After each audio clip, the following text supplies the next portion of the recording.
সুপ্রিয় শিক্ষার্থীরা, সুস্থ আছো, নিরাপদে আছো। আমি আজ তোমাদের সামনে চতুর্থ বর্ষের শিক্ষার্থীদের সামনে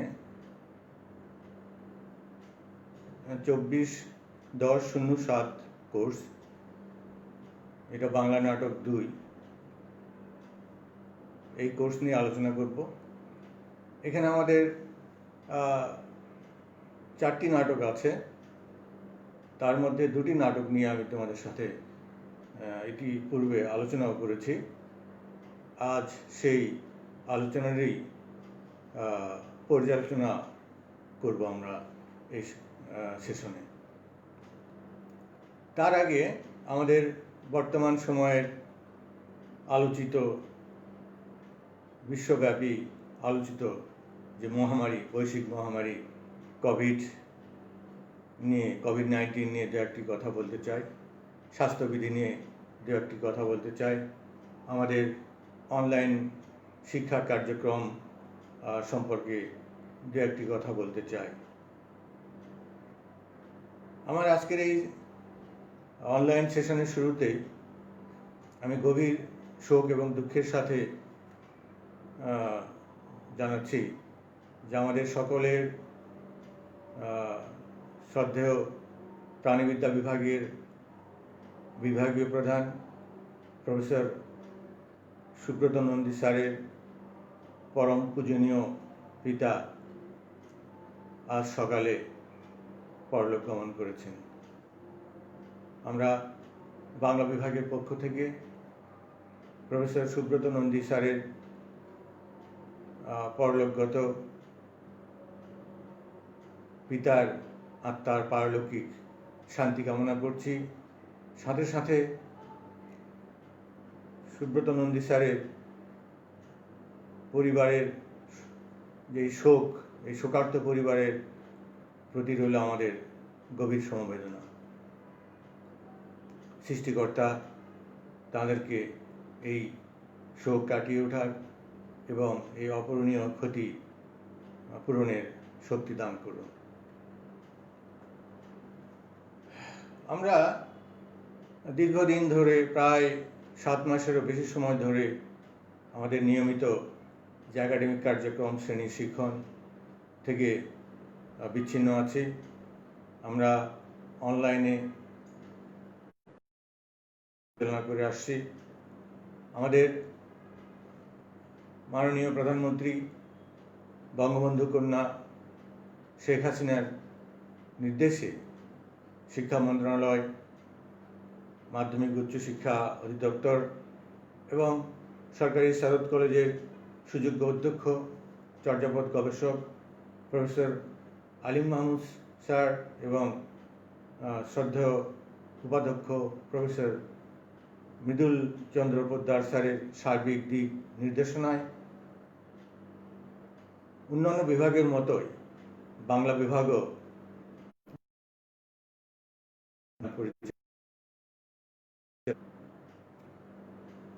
এই অনলাইন পাঠদান কার্যক্রমে কিছু সীমাবদ্ধতা আছে, আমরা জানি।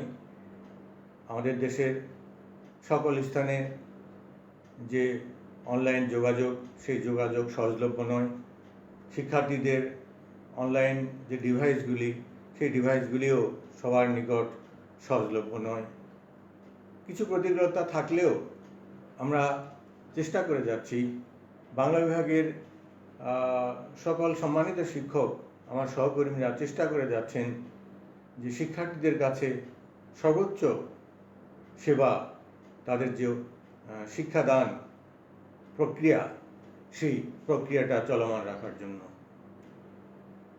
এটা শিক্ষাদান একটা দ্বিপাক্ষিক প্রক্রিয়া, একটা মিথস্ক্রিয়া, এটা ইন্টারঅ্যাকশন, এটা একপাক্ষিক নয়। আমাদের শিক্ষকরা, বাংলা বিভাগের সুযোগ্য শিক্ষকবৃন্দ যেরকম চেষ্টা চালিয়ে যাচ্ছেন আমাদের শিক্ষাকে চলমান রাখতে, শিক্ষা দান প্রক্রিয়াকে চলমান রাখতে, ঠিক সেরকমই শিক্ষার্থীদেরও দায়িত্ব রয়েছে এই প্রচেষ্টার সঙ্গে সম্পৃক্ত থাকার। তাদের আন্তরিকতার উপরই নির্ভর করবে আমাদের এই অনলাইন শিক্ষাদান প্রক্রিয়ার সফলতা। তারা যদি কিছু প্রতিকূলতাকে অতিক্রম করে এই অনলাইন প্রক্রিয়ার সাথে সম্পৃক্ত হতে পারে, আমি বিশ্বাস করি তাদের যে বিশাল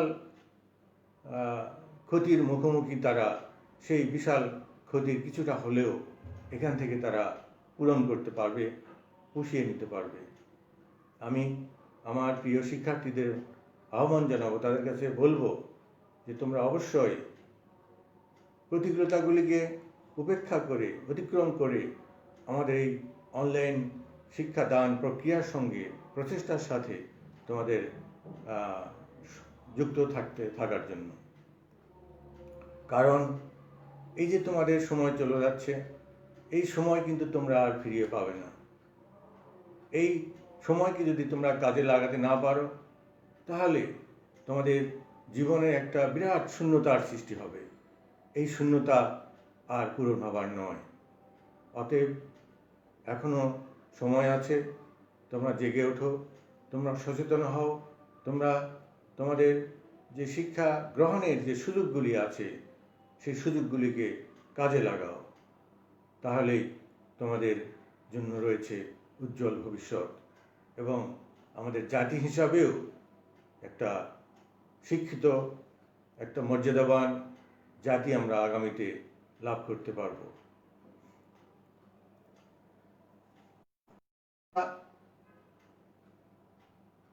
একটা বহুমুখী প্রক্রিয়া। শিক্ষার বিভিন্ন রকম উৎস আছে। পরিবার থেকেও শিক্ষা গ্রহণ করতে হয়, সমাজ থেকেও করতে হয়, আমাদের দেশের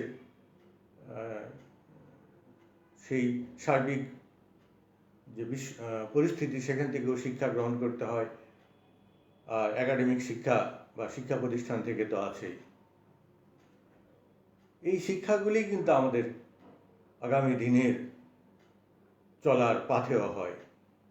আমরা এখানে যে শিক্ষা গ্রহণ করব, সেই শিক্ষা অনুযায়ী শিক্ষাই কিন্তু আগামী দিনে আমাদের পথ দেখাবে। আমরা এখন যে শিক্ষা গ্রহণ করব, সেই শিক্ষাই কিন্তু আমাদের আচরণকে তৈরি করবে, আমাদের আচরণকে পরিবর্তিত করবে, আমাদের আচরণকে একটা কাঠামোর মধ্যে এনে দেবে।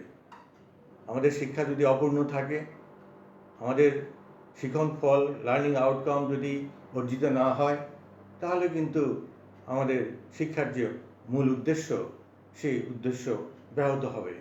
আমাদের আচরণ মানুষ নামের সেই অমানুষের মতো হয়ে যাবে, যা আমরা ইদানিং সমাজে লক্ষ্য করছি।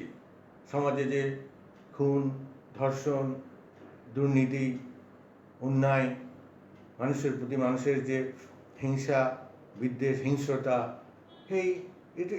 এটা আসলে আমাদের শিক্ষার, আমাদের প্রকৃত শিক্ষার অভাবেই কিন্তু আমাদের আচরণে, মানুষের আচরণে সেটা লক্ষ্য করা যাচ্ছে। আমরা যে প্রকৃত শিক্ষা, আমাদের যে পাঠ্যপুস্তকগুলি, আমাদের সেই প্রাথমিক শ্রেণী থেকে সেই সম্মান শ্রেণী, স্নাতকোত্তর শ্রেণী পর্যন্ত যদি আমাদের যে শিক্ষার ধাপগুলি, এই ধাপগুলির যে শিখন ফল বা লার্নিং আউটকামগুলি যদি আমরা যথাযথভাবে অতিক্রম করতে পারতাম বা পারি, তাহলেই আমাদের আচরণ কিন্তু মানুষের মতোই হবে। আমাদের সকল অন্যায়, সকল ভেদাভেদ, আমরা সকল হিংসা বিদ্বেষ থেকে আমরা অতিক্রম করতে পারব। আমাদের চরিত্র হবে মানুষের প্রতি মানবিক অনুভূতি সম্পন্ন, আমাদের মানুষের প্রতি অসাম্প্রদায়িক, আমাদের সেই যে আদর্শের প্রতি অনুগত এবং নৈতিক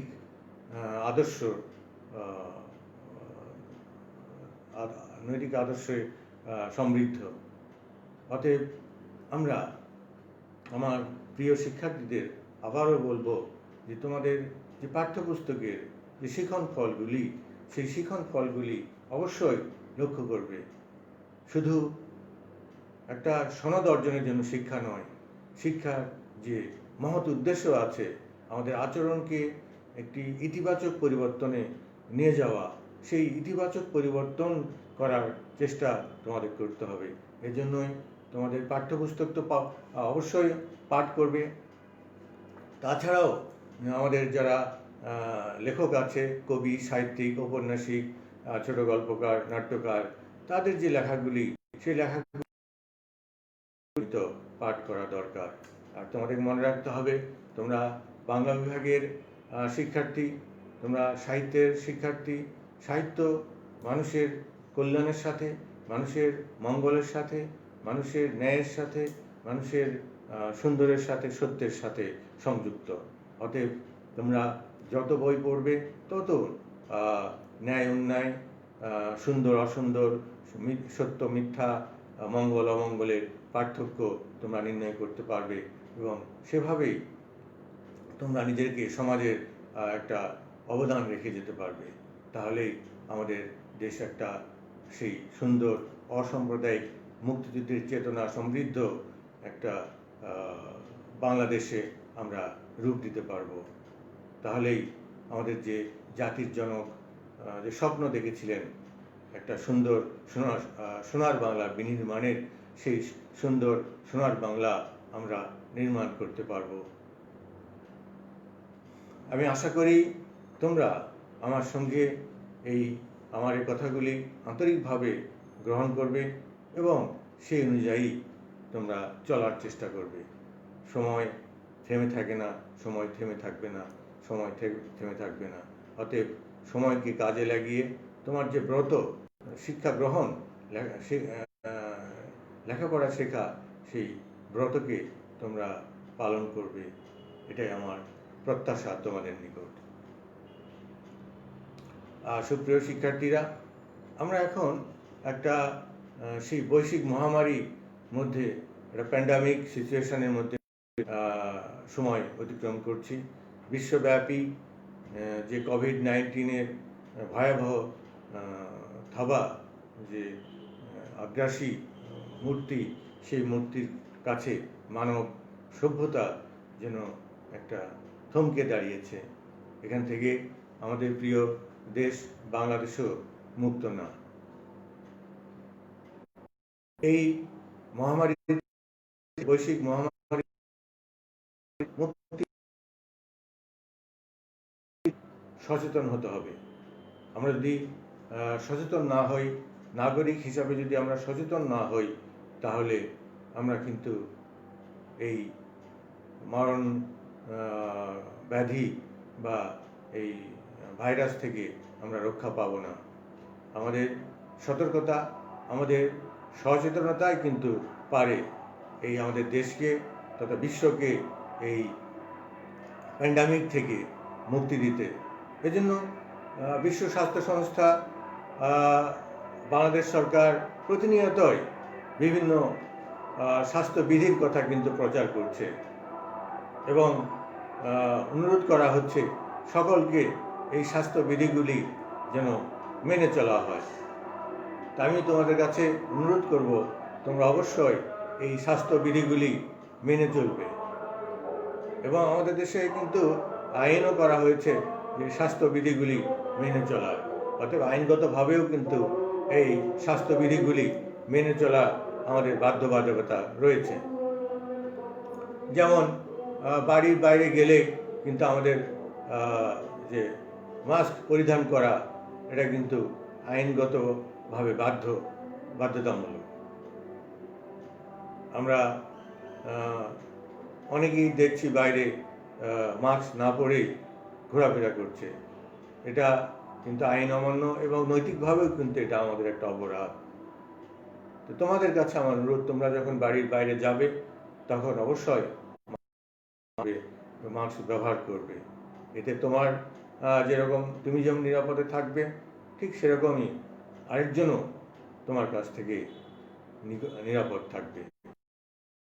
এটা আমাদের জন্য একটা অবশ্যই নৈতিক দায়িত্ব কর্তব্য। তাছাড়া আমাদের যে সামাজিক দূরত্বের কথা বলা হচ্ছে, আমাদের কমপক্ষে বাড়ির বাইরে একজন থেকে আরেকজনের অবস্থান 3 ফুট বজায় রাখতে হবে। কমপক্ষে 3 ফুট দূরে আমরা বাড়ির বাইরে যদি যাই তাহলে 3 ফুট দূরে অবস্থান করব। কারণ এই আমাদের নিঃশ্বাস কিংবা আমাদের যে শরীরে কারো যদি ভাইরাস থাকে তাহলে এটা হয়তো 3 ফুটের মধ্যেই এটা সংক্রমিত হতে পারে।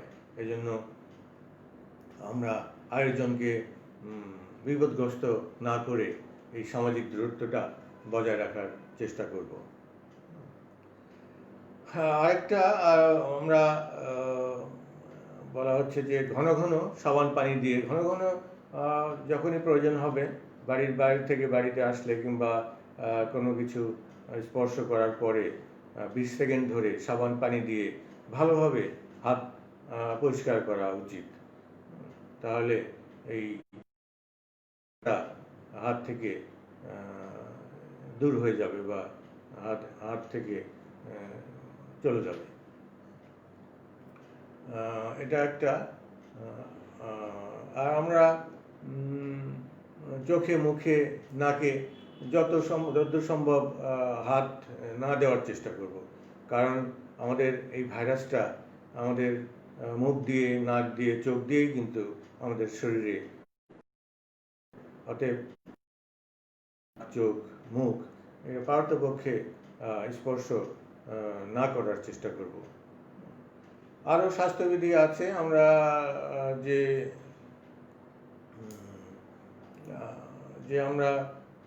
যে চিকিৎসা ব্যবস্থা, সেই চিকিৎসার সমস্যা হলো আমাদের শারীরিক সমস্যা দেখা দিলে আমরা যথাসময়ে চিকিৎসকের কাছে যাব এবং সেই চিকিৎসা নেওয়ার ব্যবস্থা করব।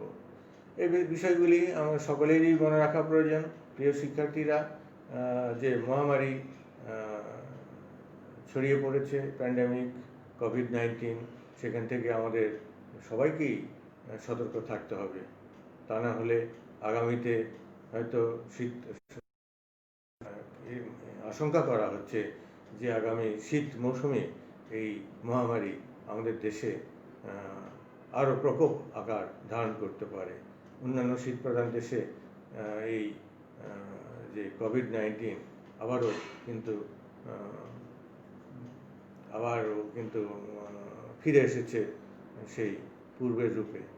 অথবা আমাদের দেশেও যেন এই কোভিড-19 পূর্বের ভয়াবহ আকার ধারণ না করে। এখন আমাদের দেশে কিছুটা প্রকোপ কম, এটাকে আরও শূন্য পর্যায়ে আমাদের নেমে আনতে পারলেই আমরা কিন্তু বিপদমুক্ত হতে পারবো। এই জন্য আমাদের সকলের ভূমিকা অবশ্যই পালন করতে হবে। যাই হোক, আমরা যে আমাদের আলোচ্য বিষয় আমাদের চতুর্থ বর্ষ সম্মান শ্রেণীর শিক্ষার্থীদের 24-10-07 নম্বর কোর্সের বাংলা নাটক 2। এই নাটকের এখানে 4টা নাটকের মধ্যে 2টি নাটক, একটি নুরুল দিনের সারা জীবন সৈয়দ শামসুল হকের, আরেকটি আমাদের কীর্তনখোলা আমাদের সেলিম আল দীনের, প্রখ্যাত নাট্যকার সেলিম আল দীনের লেখা কীর্তনখোলা। এই দুটো নাটক নিয়ে আমরা আলোচনা করব। তো আমি আগেই বলেছি যে প্রত্যেকটি পাঠ্যপুস্তকেরই, প্রত্যেকটি লেসনেরই একটা কিন্তু উদ্দেশ্য থাকে।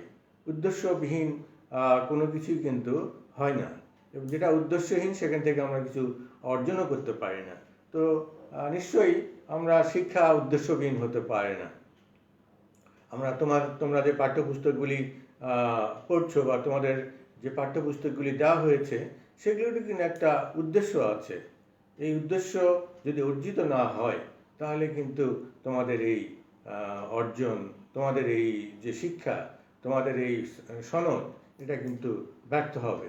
ব্যর্থ যদি হয় তাহলে তোমরা কিন্তু একটা মানুষ হিসাবে তৈরি হতে পারবে না, এবং যার পরিণতি হবে ভয়াবহ।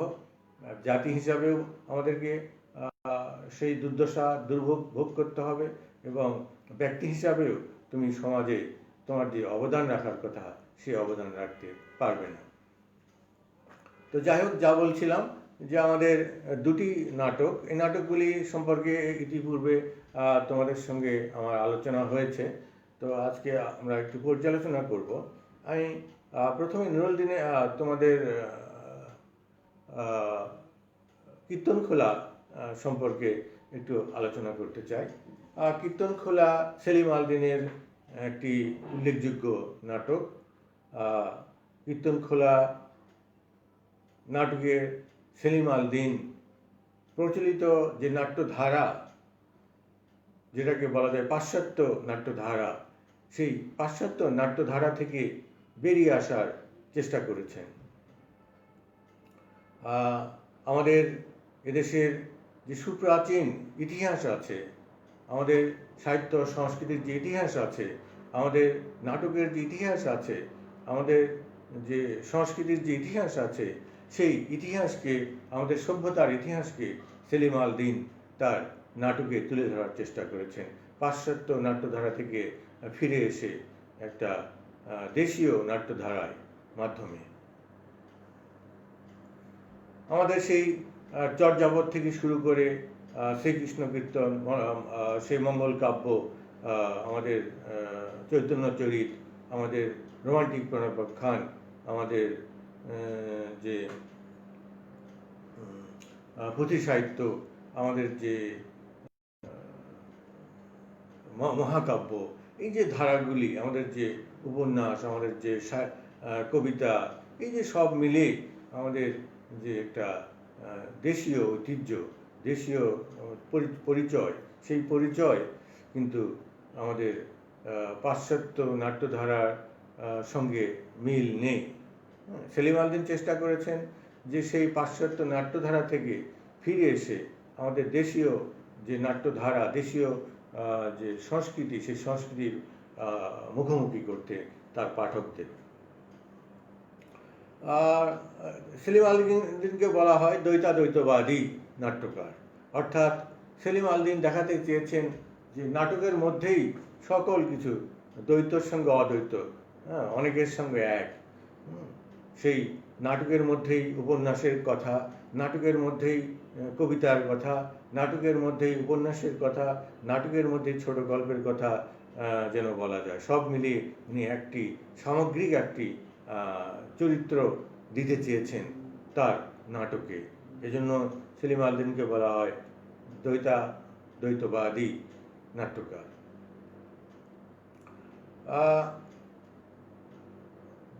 কীর্তনখোলা নাটকের যেটা বৈশিষ্ট্য বা যা মূল লার্নিং আউটকাম, যেটা থেকে আমরা কি শিক্ষা গ্রহণ করব, কেন এই নাটকটা পড়ে আমরা কি জ্ঞান অর্জন করলাম, এটা যদি তোমাদের প্রশ্ন করা হয় যে আসলে এই নাটক পড়ে তোমরা কি অর্জন করলে, তোমাদের অর্জনটা কি, তোমাদের শিখন ফল বা তোমাদের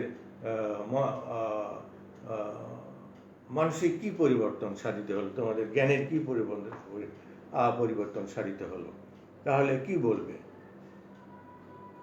স্বাভাবিকভাবেই আমাদের এটা প্রশ্ন যে তোমরা এই নাটকটা পড়ে কি অর্জন করলে, আমাদের এক কথায় যদি তোমাদের কাছে জানতে চাওয়া হয়।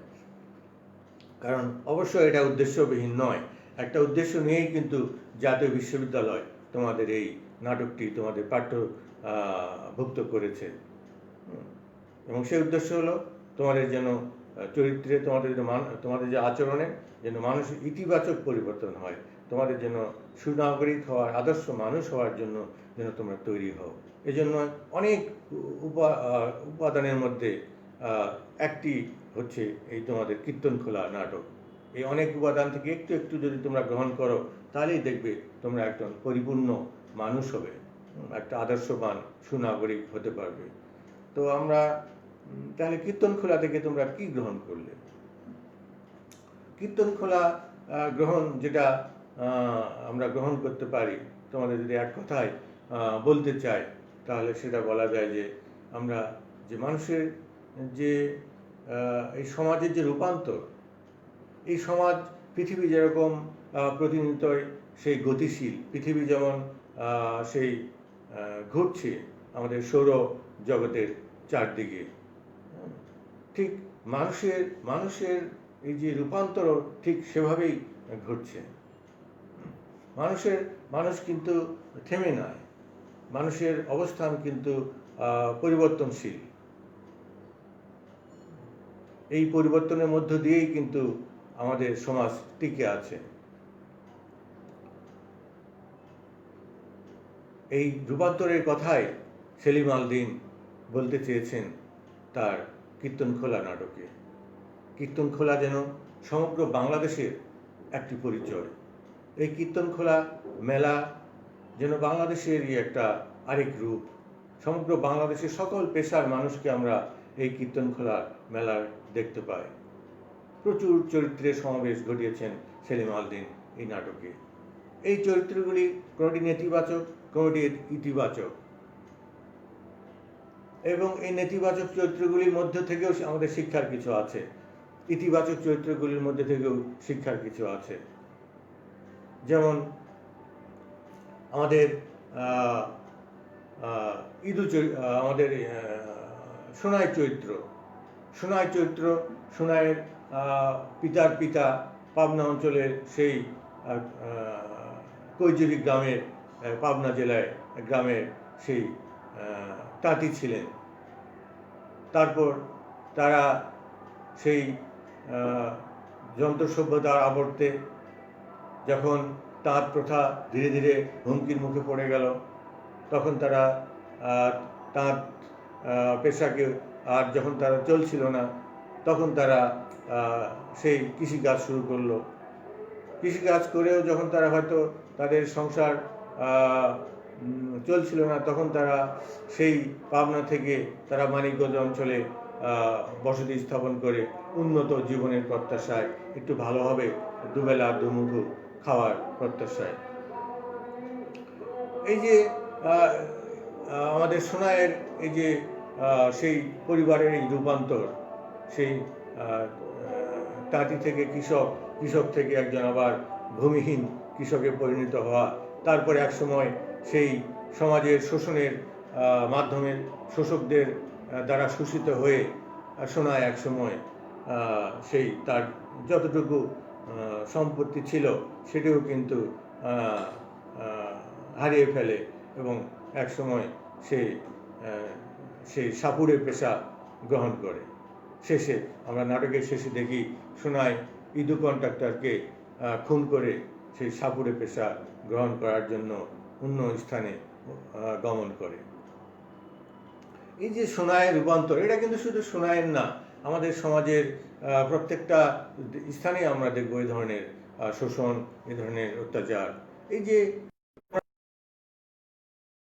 মতো মানুষকে যদি আমরা নিরাপত্তা দিতে না পারি, সোনাইয়ের যে বঞ্চনা, সোনাইয়ের পরিবার, সোনাইয়ের পিতা, তার পিতামহ, তাদের যে নিরাপত্তাহীনতা, আর্থিক, সামাজিক, পারিবারিক নিরাপত্তাহীনতা, এগুলো যদি আমরা দিতে না পারি, তাহলে কিন্তু আমাদের সমাজের যে সংস্কৃতি, আমাদের সমাজের যে ঐতিহ্য, আমাদের যে গ্রামীণ সমাজ, আমাদের যে দেশীয় ঐতিহ্য, আমাদের যে ধারক বাহক যারা কৃষক, তাঁতি, জেলে, তারপর আমাদের যারা অন্যান্য পেশা আছে, তারা কিন্তু আস্তে আস্তে বিলুপ্ত হয়ে যাবে। ফলে আমাদের যে বাংলাদেশের যে পরিচয়, সেই পরিচয় কিন্তু বিলুপ্ত হয়ে যাবে, এবং আমরা একটা ঐতিহ্যবিহীন জাতিতে পরিণত হব। তাহলে আমাদের কি করা উচিত? আমাদের অবশ্যই যে সোনাইয়ের মতো, আমাদের দেশে যারা সোনাইয়ের পিতা বা তার পিতার মতো যারা আছে, যারা তাঁতি, জেলে, কুমোর, কৃষক, তাদেরকে আমাদের নিরাপত্তা দেওয়া প্রয়োজন, আর্থিক নিরাপত্তা, সামাজিক নিরাপত্তা। তারা যেন এভাবে শোষক দ্বারা সেই শোষিত না হয়। আবার যারা আমরা দেখতে পাই যে আমাদের দেশে যে ঐতিহ্যবাহী যাত্রাপালা আছে, সেই যাত্রাপালা সেই একদিকে আছে আমাদের সুবল ঘোষ, আরেকদিকে আছে রবি দাসের মতো মানুষ। একদিকে রবিদাস এই যে আমাদের যে ঐতিহ্যবাহী যাত্রা শিল্পকে, সেই ঐতিহ্যকে ধারণ করতে চায়। আবার সুবল ঘোষের মতো যারা যাত্রার মালিক, যারা যাত্রাকে একটা শিল্প হিসাবে না দেখে তারা যাত্রাকে একটা ব্যবসা হিসাবে দেখতে চায়। আবার ইদু কন্ট্রাক্টর যারা এই যাত্রা শিল্পকে ব্যবহার করে তাদের লালসা মেটাতে চায়, তাদেরকে এই দুই শ্রেণীর মধ্যে দ্বন্দ্ব। ফলে কি হয়, রবি ঘোষ এখান থেকে যাত্রা দল থেকে বেরিয়ে যেতে চায়, কারণ তারা এই মুনাফাখোর আমাদের এই শোষকদের সঙ্গে পেরে ওঠে না। তো আমাদের এই ধরনের মানুষ, ইদু কন্ডাক্টর কিংবা সুবল ঘোষের মতো মানুষদেরকে আমাদের চিহ্নিত করা উচিত। চিহ্নিত করলেই তাদেরকে আমরা এই সমাজ থেকে আমরা দূর করতে পারবো। তাহলেই কিন্তু আমাদের যে ঐতিহ্যবাহী যাত্রা শিল্প, সেই যাত্রা শিল্প রক্ষা পাবে। ঠিক সেরকমই আবার আছে সেই আমাদের ডালিমন, সেই ডালিমন আছে, ডালিমন যে লাওয়া কন্যা, সেই ডালিমন তার যে ঐতিহ্য, এদেশের লাওয়া সম্প্রদায়ের যে ঐতিহ্য, সেই ঐতিহ্য কিন্তু আমরা আস্তে আস্তে সেই হারিয়ে যেতে বসেছে আমাদের। সেই লাওয়াদের যদি ঐতিহ্যকে আমরা ধারণ করতে চাই, তাহলে তাদেরকে সামাজিকভাবে আমাদের নিরাপত্তা দিতে হবে এসব শোষকদের হাত থেকে, সেই লোক লালসাপূর্ণ মানুষদের হাত থেকে। আবার বনশ্রীবালা যারা সুন্দর একটা স্বপ্ন দেখে, তারা এই যাত্রা শিল্পকে নিয়ে, সেই বনশ্রীবালাকে জীবন দিতে হয় ইদু কন্ট্রাক্টরের মতো এই ধরনের লোলুপ দৃষ্টি সম্পন্ন সেই মানুষের সেই লোভের কাছে। অতএব এই যে একটা ইতিবাচক চরিত্র এবং নেতিবাচক চরিত্র, এগুলো কিন্তু আমাদের চিহ্নিত করতে হবে এবং সেই অনুযায়ী কিন্তু আমাদের সমাজে এগুলো দূর করার জন্য চেষ্টা করতে হবে। অন্যায় দেখলে, এ ধরনের অবিচার দেখলে আমাদের এগিয়ে আসতে হবে সেখান থেকে মানুষকে সুরক্ষার জন্য, সাধারণ মানুষকে সুরক্ষার জন্য। তাহলে আমাদের এই দেশ সুন্দর হবে। লেখকরা আমাদের সামনে সমস্যা উপস্থাপন করবেন, তারা আমাদের চোখে আঙ্গুল দিয়ে দেখিয়ে দেবেন যে সমাজের ক্ষতটা কোন স্থানে। সেই ক্ষতগুলি চিহ্নিত করে দেওয়ার দায়িত্ব কিন্তু লেখকের, আর সেখান থেকে উত্তরণের দায়িত্ব কিন্তু পাঠকের। পাঠক মানে আমি, তুমি, আমরা, তোমরা সবাই। অতএব আমাদের সেই ক্ষতগুলি, লেখকদের, সে নাট্যকার সেলিম আল দীনের চিহ্নিত সেই ক্ষতগুলি যদি আমরা না সরাতে পারি, তাহলে আমরা কিন্তু জাতি হিসাবে ঐতিহ্য নিয়ে, আমাদের সেই সুমহান ইতিহাস নিয়ে, সংস্কৃতি নিয়ে কিন্তু আমরা বেশি দিন টিকে থাকতে পারবো না। তাহলে আমার অনুরোধ তোমাদের কাছে যে এই যে আমাদের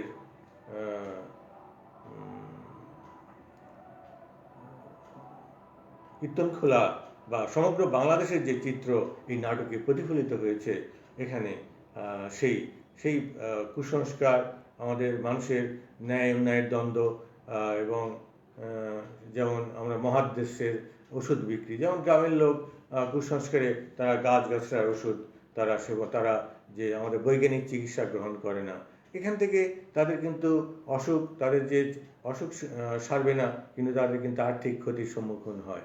অতএব তাদেরকে এইসব কুসংস্কার সম্পন্ন মানুষকে, সেই অল্প শিক্ষিত অশিক্ষিত মানুষকে সচেতন করার মধ্যে দিয়ে কিন্তু আমরা এই দেশকে একটা সুন্দর সমাজ ব্যবস্থা কায়েম করতে পারি। তা না হলে কিন্তু আমরা আধুনিক বিশ্বে প্রতিযোগিতা করে টিকে থাকতে পারবো না। যাই হোক, তোমাদের কাছে আমার অনুরোধ যে তোমরা কীর্তনখোলা নাটকটি বারবার পড়বে, অবশ্যই পড়বে। শুধু গাইড নির্ভর জ্ঞান দিয়ে কিন্তু তোমাদের ব্যক্তিত্ব, তোমাদের আচরণ, তোমাদের মানসিকতা উন্নতি ঘটবে না। তোমাদের মূল পাঠ্যপুস্তক অবশ্যই পড়তে হবে। এটা তোমাদের অবশ্যই এটা এই মূল পাঠ্য বই পড়ার কর্তব্য। প্রিয় শিক্ষার্থীরা, নুরুল দীনের সারা জীবন আমাদের কাব্যনাট্য সৈয়দ শামসুল হকের আমাদের আরেকটি নাটক এই কোর্সের কাব্যনাট্য।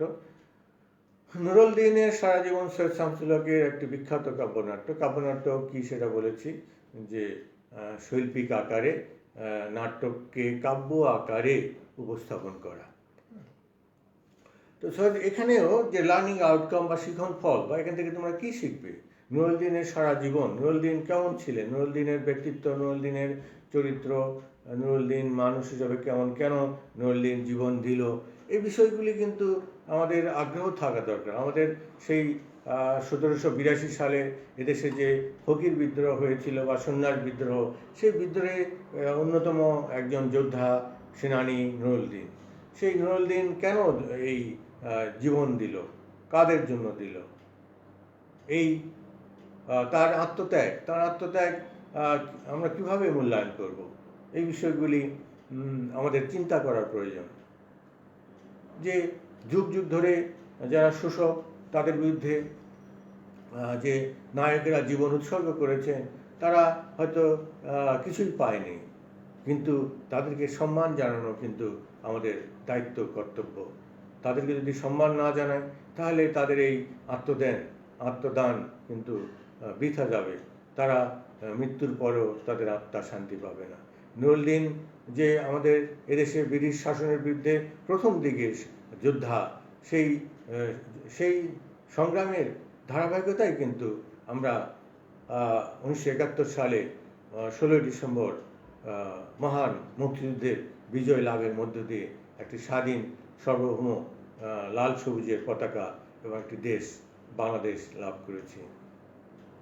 আমাদের মহান নেতা, জাতির জনক, জাতির পিতা বঙ্গবন্ধু শেখ মুজিবুর রহমান সেই সংগ্রামের নেতৃত্ব দিয়ে আমাদের একটি স্বাধীন দেশ উপহার দিয়েছেন। আমরা সবাইকে সালাম জানাই, সেই মহান নেতাদের আমরা অত্যন্ত শ্রদ্ধার সাথে আজকে আমাদের এই পাঠদান সেশনে স্মরণ করছি।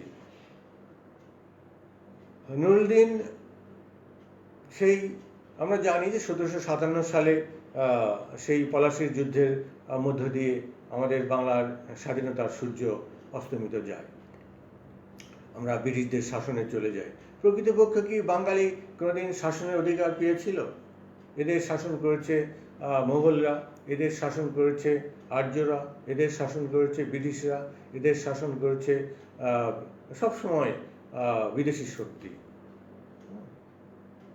সেই শক্তিগুলি কখনো আমাদের দেশের সাধারণ মানুষের কল্যাণের কথা, ভালো ন্যায়, তাদের উন্নতির কথা কিন্তু চিন্তা করেনি।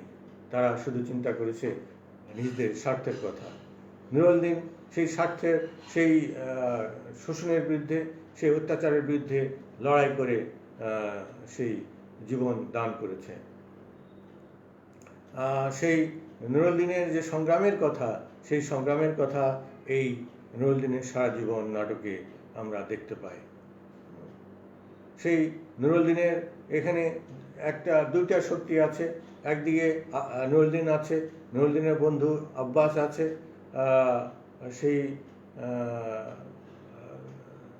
সেই দয়াশীল আছে, সেই লাল কুরাশ আছে। এরা এদেশের মুক্তি সংগ্রামের পক্ষের শক্তি। আবার একদিকে আছে নীল কুরাশ, যারা এদেশের সেই স্বাধীনতার বিরোধী। এরা সেই ব্রিটিশ শক্তির পক্ষের শক্তি, বা যাদেরকে বলা যায় যে 1971 সালে যাদেরকে আমরা রাজাকার বলতাম, সেই তখনকার নীল কুরাশ যারা ব্রিটিশ শক্তির সঙ্গে ছিল, তাদের পরিচয় আছে এখানে। এই যে দুই পক্ষের সংগ্রাম, এই সংগ্রাম আমরা এখানে লক্ষ্য করি।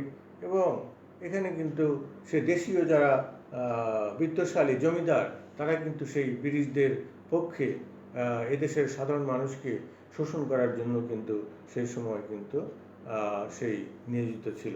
সেই দুই পক্ষ, একদিকে দেশের পক্ষে, আরেকদিকে ব্রিটিশের পক্ষে, সেই দুই পক্ষের যে দ্বন্দ্ব, সংঘাত এবং সংগ্রাম, এই কথাই কিন্তু নুরুল দিনের সারা জীবনে বলা।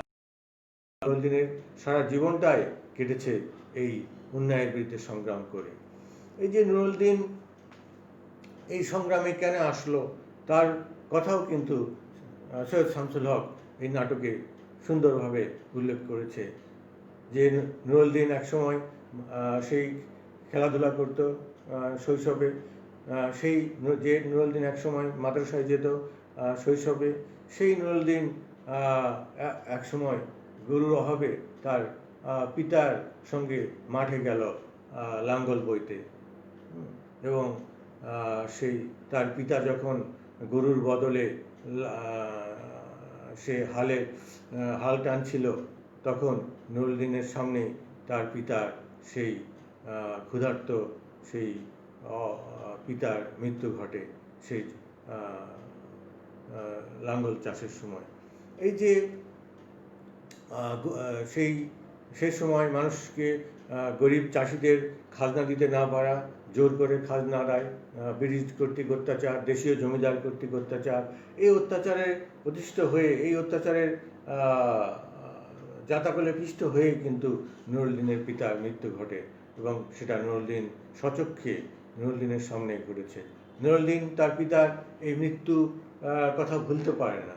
শুধু নুরুলদিনের পিতার কথা বলা হলেও সেই সময় অনেক হাজার নুরুলদিনের পিতা তার পরিবারের এরকম শোষণের অত্যাচারে পিষ্ট হয়ে মৃত্যু ঘটেছে। এই সকল অত্যাচার থেকে নুরুলদিন সংগ্রাম করে গেছে, এবং এই যে নুরুলদিন সংগ্রাম করে গেছে 1782 সালে, এই তার পরবর্তীতে নুরুলদিনের আত্মত্যাগের পরে যখন আবার কোনো অন্যায় নেমে আসে, কোনো অত্যাচার নেমে আসে, কোনো শোষণ নেমে আসে, তখন আমার নুরুলদিনের কথা আবার মনে পড়ে যায়। আবার সেই নুরুলদিনের ত্যাগের কথা, নুরুলদিনের সংগ্রামের কথা আমরা আবার স্মরণ করতে চাই, এবং সেই ঐতিহ্যকে ধারণ করে আমরা সেই অন্যায়, অত্যাচার এবং শোষণের বিরুদ্ধে আবার আমরা একত্রিত হয়ে জেগে উঠে সংগ্রাম করার শক্তি অর্জন করি, এবং আমরা আবার এই যুদ্ধে জয়ী হওয়ার সাহস লাভ করি। প্রিয় শিক্ষার্থীরা, তোমরা অবশ্যই তাহলে এতক্ষণ অবশ্যই বুঝতে পারছো যে নুরুলদিন কি চেয়েছিল, নুরুলদিনের সারা জীবন নাটকে সৈয়দ শামসুল হক কি চেয়েছে, যে আমাদের মধ্যে স্বদেশ প্রেম জাগ্রত করতে, আমরা যে কোনো অন্যায়কে, অত্যাচারকে, শোষণকে আমরা যেন মেনে না নেই। নুরুলদিনের মতো মাথা উঁচু করে যেন আমরা সে অন্যায়, অত্যাচার, শোষণের বিরুদ্ধে যেন আমরা প্রয়োজন হলে জেগে উঠি, তাহলে আমাদের দেশটি একটি সুন্দর দেশে পরিণত হবে। আমরা সুখী, যে উদ্দেশ্য নিয়ে আমরা একটা স্বাধীনতা লাভ করেছি, সুখী সমৃদ্ধ বাংলাদেশে, সেই সুখী সমৃদ্ধ বাংলাদেশ আমরা অর্জন করতে পারব। তোমাদের আজকের সেশন এখানে শেষ করতে চাচ্ছি। তোমাদের কাছে আবারও আমি বলবো, তোমরা মূল পাঠ্য বইগুলি অবশ্যই বারবার পড়বে, এবং তার সঙ্গে অন্যান্য যে লেখা আমাদের দেশের খ্যাতিমান লেখকদের লেখাগুলি অবশ্যই তোমরা পাঠ করবে, সময় নষ্ট না করে। এই করোনাকালীন তোমাদের বাড়িতে অবস্থান করছো, প্রচুর সময় তোমাদের হাতে, এই সময়গুলি কাজে লাগাও, এবং পিতামাতার নির্দেশ, আদেশ, কথা অনুযায়ী তোমরা চলবে। আর আমরা যে কোনো সমস্যায় আমাদের সঙ্গে যোগাযোগ করবে, আমরা তোমাদের পাশে আছি। তোমাদের যে কোনো সমস্যায় আমরা যতদূর সম্ভব আমরা যদি সমাধান দেওয়ার চেষ্টা করব। আমাদের বাংলা বিভাগের শিক্ষকরা তোমাদের যে কোনো সমস্যায় তোমাদের পাশে থাকবে, এই আশাবাদ, এই আমার অঙ্গীকার তোমাদেরকে আমি করতে চাই। তোমরা ভালো থাকো, তোমরা স্বাস্থ্যবিধিগুলি মেনে চলো, এবং নিয়মিত লেখাপড়া করো, এই কথা বলে আজকের সেশন এখানে শেষ করছি। সবাইকে ধন্যবাদ।